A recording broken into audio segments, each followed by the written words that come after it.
Teologia da prosperidade é diabólica? Primeira parte. Por Fábio Campos.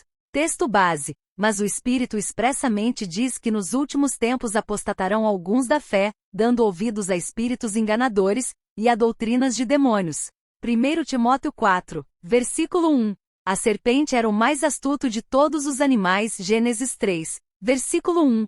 E desde a criação vem enganado a muitos. Apocalipse 12:9 versículo. Endeusar o homem e o tornar divino são o sucesso da propaganda, e vocês serão como Deus. Gênesis 3, versículo 5. Satanás tem seus planos, mas o principal deles é nos afastar da simplicidade de Jesus Cristo, segundo Coríntios 11, versículo 3, a qual nos faz humanos pela humildade. Filipenses 2, versículos 5-8.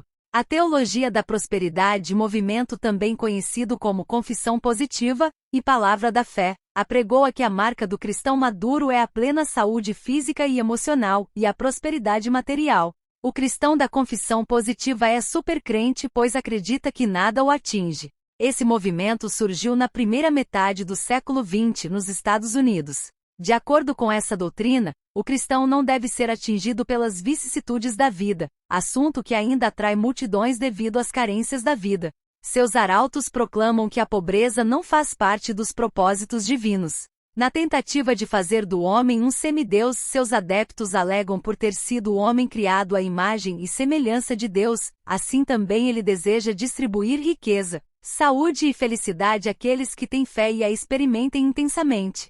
Essa teologia é irresponsável pelo seu pragmatismo. Sem nada a perder, mas tudo a ganhar, o fiel é incentivado a apostar tudo para que de imediato ou em um curto período de tempo, qualquer situação de revés mude radicalmente, experimentando assim o sentimento de já estar no caminho da prosperidade. Muitos promovem congressos de batalha espiritual para exorcizar os diversos tipos de demônios inventado por eles ou copiado dos cultos afros. Dizem, se o crente está no deserto, é porque tem brecha em sua vida ou foi possuído pelo demônio. Contudo, se esquecem de que quem conduziu Cristo para o deserto foi o Espírito de Deus e não o diabo. O diabo estava no deserto e não no corpo de Jesus. Mateus 4:1. O Criador nos conduz para o deserto para provar nosso coração. Deuteronômio 8, versículo 2. Depois de ter jejuado 40 dias e 40 noites, Jesus teve fome. As necessidades físicas de Cristo lhe sobrevieram com força apenas depois de muitos dias. Isto só lhe foi possível porque seu alimento era fazer a vontade de Deus. João 4, versículo 34, assim subjugava sua fome com sua palavra. Mateus 4, versículo 4. Os teólogos da prosperidade não se sujeitam à vontade do Criador, antes, determinam sua própria vontade pela confissão positiva. Suas exegeses comprovam que eles são nutridos pelos tesouros terrenos, visto o seu desprezo para com a sã doutrina. Com base na passagem de Mateus 4, versículos 1-11, onde Jesus foi tentado no deserto pelo diabo, quero trazer à luz das Escrituras os ensinos e as promessas dos teólogos da prosperidade, fronte o que foi ensinado e prometido a Cristo pelo diabo. As três formas que Satanás fala pela boca destes pastores. 1. O tentador aproximou-se dele e disse, se você é o Filho de Deus, mande que estas pedras se transformem em pães. Mateus 4, versículo 3. O diabo sempre nos tenta a usarmos de métodos carnais e pragmáticos para provarmos ao mundo que somos de fato filhos de Deus. Se você é filho de Deus, não aceite esta dificuldade, não aceite esta luta e nem essa enfermidade, mas venha para a nossa igreja, dizem eles com seus evangelismos corporativos. Com doutrinas espúrias transformam pedras em pães para suprir a necessidade do momento, não importando o seu meio. Preocupam-se não com o que é certo, mas o que dá certo.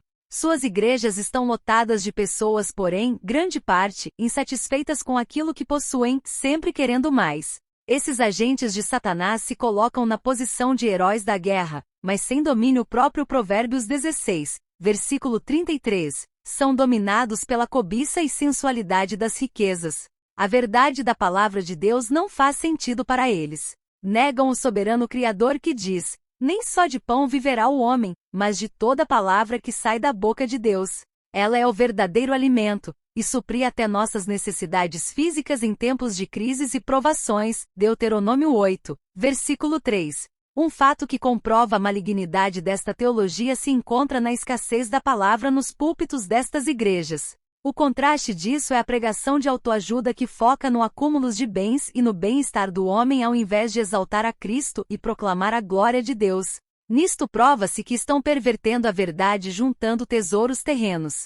2. Então o diabo o levou à cidade santa, colocou-o na parte mais alta do templo e lhe disse: se você é o Filho de Deus, jogue-se daqui para baixo. Pois está escrito: ele dará ordens a seus anjos a seu respeito, e com as mãos eles o segurarão, para que você não tropece em alguma pedra. Mateus 4, versículos 5 a 6.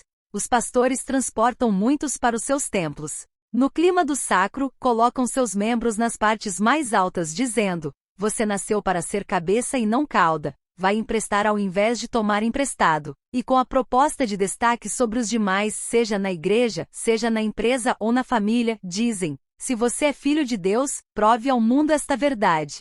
Aprenderam com o seu pai Satanás em como tirar textos do seu contexto para oferir benefícios que suprem a ganância do seu coração, promovem a ostentação dos bens, reivindicam promessas que não foram prometidas.